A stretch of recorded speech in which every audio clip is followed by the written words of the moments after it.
Hi, y'all. Welcome back to Brick Language and our new short series, Play, Build, Talk.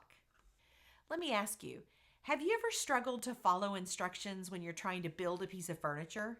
Or had difficulty reading a map to a new city? Have you ever had trouble fitting pieces together in a really hard puzzle or trying to get a key in a lock?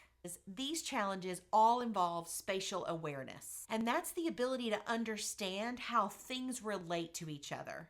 For our kids with language disorder, spatial awareness can be very tricky, making things like following directions or figuring out orientation of objects very hard. But using Lego Build is a great way to support language, especially when it comes to spatial awareness. Our first simple technique is to make sure that your model always faces the direction of your instruction booklet.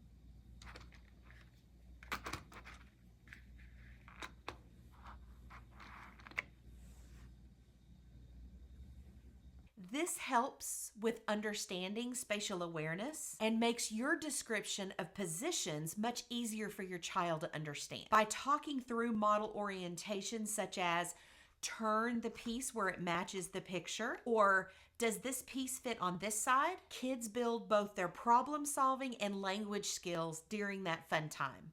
For another fun way to work on spatial awareness when you're not playing Lego is by building a blanket fort. Try that out with your kids and practice your spatial concepts. In, out, next to, behind, inside. If you don't know how to build a blanket fort, don't panic.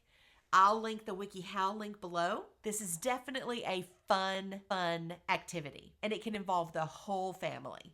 If you want more information about spatial concepts, please go back and check my previous video right here. If you like what we're doing, please give us a thumbs up and consider subscribing so that we can continue to bring you more language content. That's it for today.